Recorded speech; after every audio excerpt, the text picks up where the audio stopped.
आप सबको नमस्कार, सुप्रभात। सार्थक government job point YouTube channel आप सभी लोगों का हार्दिक स्वागत करता है। कैसे हैं आप सभी लोग? उम्मीद करते हैं स्वस्थ होंगे और अपने कार्यों में व्यस्त होंगे। आज थोड़ा सा लेट हमें हो गया है क्योंकि थोड़ी समस्याओं का सामना करना पड़ता है और फटाफट आप सभी लोगों को सारी अपडेट देंगे क्योंकि विद्यालय का टाइम भी हो चुका है और जल्द से जल्द हमें विद्यालय पहुंचना होगा, नहीं तो एब्सेंट हो जाएंगे क्योंकि थंब वाला सिस्टम हो गया है। चलिए खबरों की शुरुआत कर लेते हैं। फटाफट आप सभी लोगों को सारे अपडेट देंगे। वीडियो में एंड तक जरूर बने रहे। चैनल पर नए हैं, चैनल सब्सक्राइब, वीडियो को लाइक, शेयर, ये 3 कार्य कर लीजिए। चलिए खबरों की शुरुआत कर लेते हैं। पहली अपडेट है आप सभी लोगों को मैं बताना चाहता हूं, वो लोक सेवा आयोग से है। लोक सेवा आयोग के माध्यम से आरओ, खंड शिक्षा अधिकारी और LTGSE आदि के विज्ञापनों को लेकर के जो चर्चा परिचर्चाएँ हैं, सोशल मीडिया से लेकर के आपके अन्य प्रतियोगी संगठनों में मेरा भी 2-3 प्रतियोगी संगठनों से बातचीत होती है।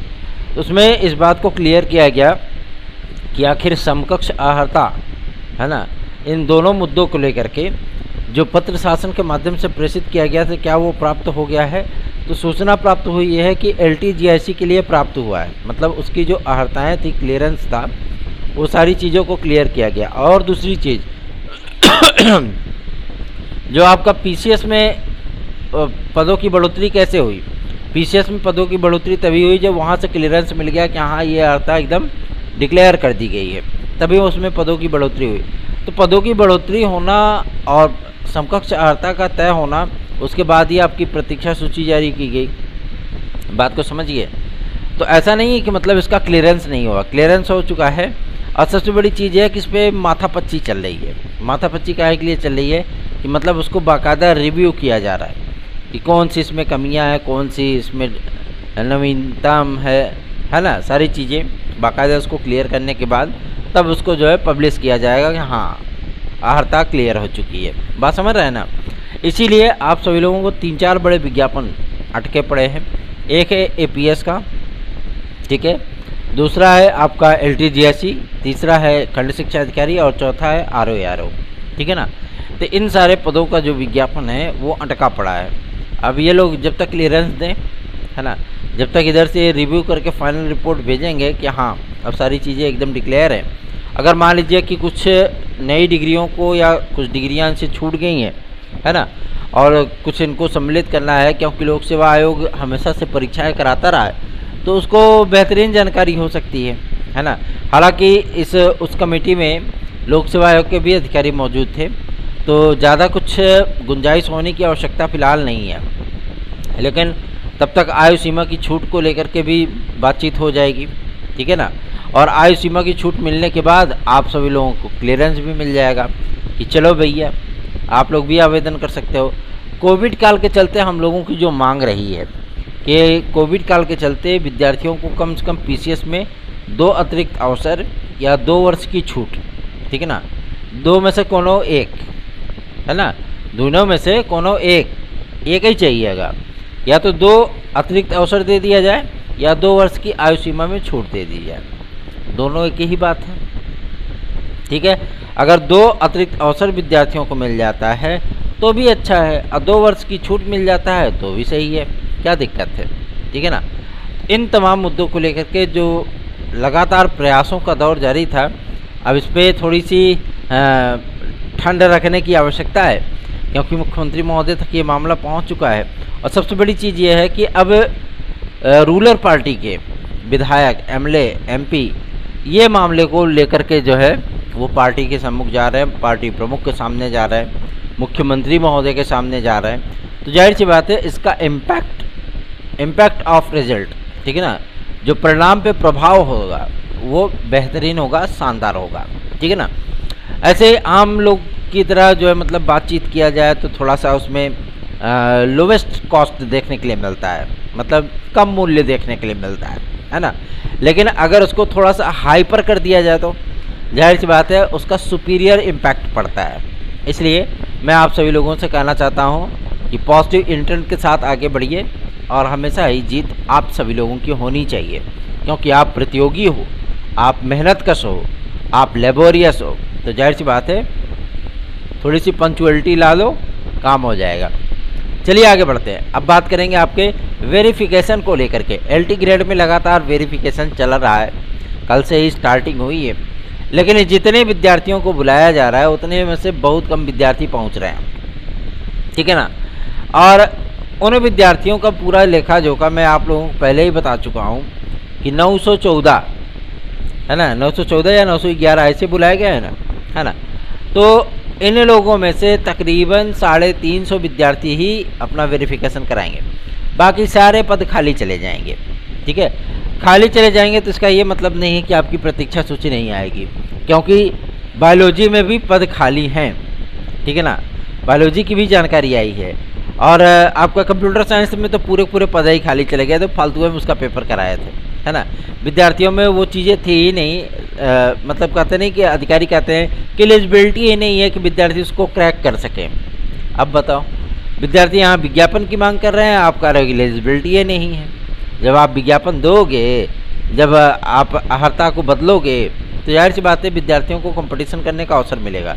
लेकिन एलटी ग्रेड में लोक सेवा आयोग के माध्यम से अर्हताओं में बदलाव फिलहाल तो संभव नहीं है, और शासन के माध्यम से भी जो टीजीटी की नियमावली को उसमें लागू करने की बात कही जा रही थी, उन तमाम मुद्दों को लेकर के भी जो यथा दिशा निर्देश आना है वो प्राप्त हो चुका है, ठीक है ना। एकदम क्लियर है, स्पष्ट है, ठीक है। तो आप लोगों को मैं ये बताना चाहता हूँ कि आयु सीमा की छूट को लेकर के जिन मुद्दों पर लोक सेवा आयोग ने शासन को रिमाइंडर भेजा है, प्रस्ताव भेजा है, उन तमाम मुद्दों को लेकर के अभी तक कोई भी निर्णय नहीं हो पाया है कि हाँ पीसीएस में अवसर मिलेगा, आपको यूपीपीएससी की भर्तियों में अवसर दिया जाएगा, आयु सीमा में छूट मिलेगी अथवा नहीं मिलेगी, ये तमाम मुद्दे, है ना।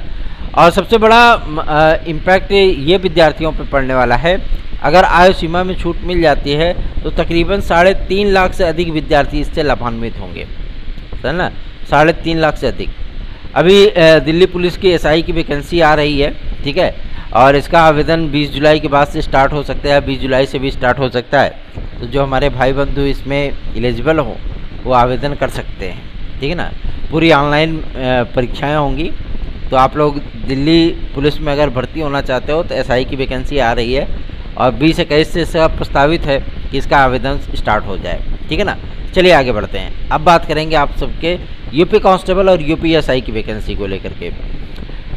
अभी जैसा कि हालांकि इन तमाम मुद्दों को लेकर के बिहार में एक बवाल हुआ था, बिहार के स्टूडेंट ने कहा था, है ना, कि भैया ऐसी बात है कि यहाँ पे केवल और केवल बिहार के विद्यार्थियों के लिए होना चाहिए, है ना, और बाहरी राज्यों के विद्यार्थियों को यहाँ पे आवेदन करने का मौका नहीं मिलना चाहिए। चलिए अच्छी बात है अगर सभी राज्य अपनी अपनी देखने लगे। हालांकि वहाँ के शासन प्रशासन ने संशोधन लगातार किए और विद्यार्थियों को सम्मिलित किया। लेकिन अब एक मामला ये उठता है कि अगर कोई स्टेट के स्टूडेंट इसी की मांग कर सकते हैं तो उत्तर प्रदेश में भी ये चीज़ें होनी चाहिए, है ना। हम लोग भी मांग रख सकते हैं इस चीज़ को लेकर के, प्राथमिक से लेकर के माध्यमिक तक और उच्च से लेकर के जो है आपके पुलिस कांस्टेबल तक, हर जगहों पर केवल यूपी के विद्यार्थियों के लिए पदों का रिजर्वेशन कर दीजिए कि एकदम स्पष्ट है कि भैया जो यूपी का स्टूडेंट होगा, जो स्थायी मूल निवासी होगा वही आवेदन करेगा, है ना। तो इससे बहुत सारे विद्यार्थियों का कल्याण हो जाएगा, कंपटीशन कम से कम 40% कम हो जाएगा। लेकिन ऐसी परिस्थितियां फिलहाल संविधान में समानता के अधिकार का हनन है, ठीक है ना। आप यदि भारत के नागरिक हो तो आप कहीं भी ऑल ओवर इंडिया में कहीं भी आप फॉर्म अप्लाई कर सकते हो, एग्ज़ाम दे सकते हो और सेलेक्ट होने की स्थिति में वहाँ पे नियुक्ति प्राप्त कर सकते हो, ठीक है ना। ये एकदम क्लियर है, स्पष्ट है। चलिए आगे बढ़ते हैं। अब बात करेंगे आप सभी लोगों की यूपी कांस्टेबल के और यूपी एसआई के नए विज्ञापन को लेकर के। यूपी कांस्टेबल और यूपी एसआई का नया विज्ञापन, आपने ध्यान दिया होगा कि एक स्वास्थ्य कार्यकर्त्री एएनएम की पोस्ट पे जिसका चयन होता है उसको भी नियुक्ति पत्र किसके माध्यम से मिलता है? मुख्यमंत्री महोदय के माध्यम से मिलता है। अब आप स्वयं समझ लीजिए, कि एलटी ग्रेड जीआईसी प्रवक्ता या टीजीटी पीजीटी के जिन विद्यार्थियों की नियुक्तियां होंगी, क्या उसको नियुक्ति पत्र मुख्यमंत्री महोदय देना नहीं समझेंगे जरूरी? इसीलिए मैं आप सभी लोगों से कह रहा हूं कि आप लोगों का जो इम्पैक्ट ऑफ रिजल्ट है, रिजल्ट ऑफ इम्पैक्ट है, वो एकदम क्लियर होने वाला है। इसलिए तैयारियों में जुट जाइए, क्योंकि तैयारियां आप सभी लोगों के लिए हमेशा ही महत्वपूर्ण होती हैं। आप वहीं से बैठे होंगे एकदम से कि अरे जब एग्ज़ाम डेट आएगी तब पढ़ेंगे। एग्ज़ाम डेट आए तब आप कुआं खोदना शुरू करोगे, जब आग लग जाए घर में तब आप कुआं खोदना शुरू करोगे कि पानी निकालेंगे और आग बुझा लेंगे, है ना। तो जाहिर सी बात है घर वो जल जाएगा और साथ साथ पता लगे आसपास पड़ोसियों का मकान जल जाएगा, ठीक है ना। तो ये सारी चीज़ें दिक्कत में आ जाएंगी आप, इसलिए पहले ही से कुआं खोद के रखो, क्या दिक्कत है। पढ़ते रहिए और अपनी तैयारियों में मशगूल रहिए। यदि आप बेहतरीन तैयारियां करेंगे तो जाहिर सी बात है आपको बेहतरीन अवसर भी प्राप्त होगा। चलिए आगे बढ़ते हैं। अब बात करते हैं आपके आयु सीमा की छूट को लेकर के। हर भर्ती संस्थान लगभग, मैं आप सभी लोगों को बता दूं, चाहे वो यूपीपीएससी हो, चाहे वो यूपीएससी हो, चाहे वो आपका यूपीपी हो, चाहे वो आपका हायर एजुकेशन हो, चाहे वो आपका माध्यमिक लेवल हो, ये सभी भर्ती संस्थान, हालांकि माध्यमिक लेवल का जो इंफ्रास्ट्रक्चर था वो पूरी तरीके से तबाह हो चुका है। अब किसी प्रकार का कोई भी उनके नियमावली का या उनके किसी भी डिसीजन का कोई माने नहीं रखता है जब तक ये शिक्षा चयन आयोग नहीं बन जाता है, ठीक है ना। तो मैं आप लोगों को बताना चाहता हूँ कि आयु सीमा की छूट को लेकर के जो जो प्रस्ताव शासन के पास पेंडिंग है, उम्मीद की जा रही है कि जुलाई तक, मतलब जुलाई अंत तक इस पर कुछ न कुछ निर्णय हो जाएगा। इसीलिए आपके विज्ञापन डिले हो रहे हैं, ठीक है ना। चाहे उसको अहर्ता का नाम दिया जाए, चाहे उसको किसी भी प्रकार का कोई ये चीज़ें बताई जाएँ कि भैया अहर्ता का विवाद है, समकक्षता अभी क्लियर नहीं हुई है, ये तमाम चीज़ें आप सभी लोगों को बताई जाएँ, लेकिन रियलिटी यही है आयु सीमा की छूट का मांग जो विद्यार्थियों की उठाई गई है वो बहुत ही कारगर है, ठीक है ना। और चूँकि आगामी वर्ष मैंगो इलेक्शन का है, आम चुनाव का, तो इसमें कोई भी अपना नुकसान नहीं करना चाहेगा, ठीक है ना। और मैं आप सभी लोगों से बताना भी चाहता हूँ कि इस पर निर्णय आप सभी लोगों के हित में ही आना है, ठीक है ना। भले ही लोगों ने कहा हो कि अभी ऐसा कोई प्रस्ताव नहीं है, समाचार पत्रों में सुनने के लिए मिल गया हो कि ऐसा कोई आयु सीमा में छूट आपको सिपाही भर्ती में नहीं मिलेगा, ऐसी फिलहाल तो कोई सूचना नहीं है। रही बात कंप्यूटर साइंस के विद्यार्थियों को लेकर के, जो कि आप लोगों को संविदा बेस पे देखने के लिए मिल रहा था कि भैया संविदा बेस पे ये वैकेंसी निकलेगी, ऐसे किसी भी प्रस्ताव को शासन ने मंजूरी नहीं दी है, ठीक है ना। अगर इस सर्दी जुकाम से एकदम परेशान हो गए हैं, अगर इस इम्पैक्ट को डाला जाएगा एलटी ग्रेड जीएससी प्रवक्ता के विज्ञापन में, तो जाहिर सी बात है आपका पूरा विज्ञापन ही प्रभावित हो जाएगा, ठीक है ना। और सबसे बड़ी चीज़ यह है कि इस बार आप सभी लोगों को एक पूर्णकालिक शिक्षक के तौर पे नियुक्ति पाने का अधिकार मिलने चल रहा है। आप सभी लोग आवेदन भी करेंगे और बेहतरीन ढंग से तैयारियां करके अपनी नौकरी भी पक्की कर सकते हैं। बाकी आपकी इच्छा है, अगर आप ऐसे ही बैठना चाहते हो तो बैठे रहो, क्योंकि आप सहयोगात्मक रवैया तो अपनाओगे नहीं, है ना। यदि आपने सहयोगात्मक रवैया अपनाया नहीं, चैनल को अधिक से अधिक लोगों में शेयर करना शुरू नहीं किया, तो जाहिर सी बात है उसका भी इम्पैक्ट आप सभी लोगों को पड़ेगा। क्योंकि अगर हम बैठ गए कि चलो भाई सिर्फ हमको अपनी एकेडमी देखनी है, अपना विद्यालय देखना है, काम खत्म, है ना, सिर्फ आप लोगों को सूचनाएं देनी है, अगर हमने अपना एफर्ट छोड़ दिया तो बहुत सारे जो है मतलब टाइम बम आप लोगों पे फूटना शुरू हो जाएंगे, ठीक है ना। आपने देखा होगा पूरी गर्मी की छुट्टी हमारी यहीं पे बीत गई, है ना। तो इन तमाम मुद्दों को लेकर के आप सभी लोगों को भी सजग होना होगा। आयु सीमा की छूट को लेकर के विद्यार्थियों में अगर जो आशंकाएं हैं वो पूरी तरीके से निराधार हैं। आप लोग आशंकित ना होइए, आप लोगों को आयु सीमा में छूट अवश्य प्राप्त होगी। आगे बढ़ते हैं, अब बात करते हैं यूपीएससी की। यूपीएससी इस समय फुल फॉर्म में है, लगातार नोटिसें जारी हो रही हैं, लगातार आपके रिजल्ट जारी हो रहे हैं, विज्ञापन आ रहे हैं और आपके आवेदन भी लिए जा रहे हैं। सबसे बड़ी चीज़ ये है कि 2023 पीईटी के बाद आप सभी लोगों को जो अपॉर्चुनिटीज़ मिलने वाली हैं, जो अवसर मिलने वाले हैं, ठीक है ना, उनमें आप सभी लोगों को लगभग 11 से 12 नए विज्ञापनों के मिलने वाले हैं। और रही बात आपके पेंडिंग रिजल्ट्स की, तो कई रिजल्ट आपके अब आने के लिए तैयार हो चुके हैं। और सबसे बड़ी चीज़ ये है कि मतलब बड़ी जो है गहमागामी है कि भैया पता लगे विद्यार्थी इतने दिन तक तैयारी करते हैं और लोग 15 लाख 20 लाख रुपया दे करके और नौकरियां ले लेते हैं और मेहनत का विद्यार्थी बेचारा वहीं का वहीं रह जाता है। तो ऐसी परिस्थितियां नहीं होनी चाहिए। शासन प्रशासन को भी इस तरीके का सिस्टम बनाना चाहिए ताकि जो मेहनत कश विद्यार्थी हैं सिलेक्शन सिर्फ उन्हीं का हो, ठीक है ना। और ऐसा तो यूपीएससी में नहीं होता है। संघ लोक सेवा आयोग अपनी बड़ी से बड़ी परीक्षा, सोचिए देश की सबसे बड़ी परीक्षा कराता है, अगर इन लोगों को दे दिया जाए तो पता लगा कि मतलब वहाँ पर पैसा देने वाले आईएएस अधिकारी बन जाएंगे, है ना। तो यूपीएससी कैसे कराता है पेपर कि ना उसके प्रश्न पत्रों में किसी प्रकार का विवाद होता है, ना उसके परिणाम में कभी किसी प्रकार का विवाद होता है, ना उसके साक्षात्कार पे कभी उंगली उठाई जाती है, ना उसकी नियुक्तियों पर किसी प्रकार की उंगली उठाई जाती है, ना उसके साक्षात्कार आरक्षण के किसी पैटर्न पे कोई उंगली उठाई जाती है। ऐसा क्या सिस्टम है यूपीएससी में, जबकि वो लेफ्टिनेंट जनरल से लेकर के, है ना, कमांडेंट तक, सीपीएफ वगैरह की तैयारी तो वहीं से होती है ना, है ना।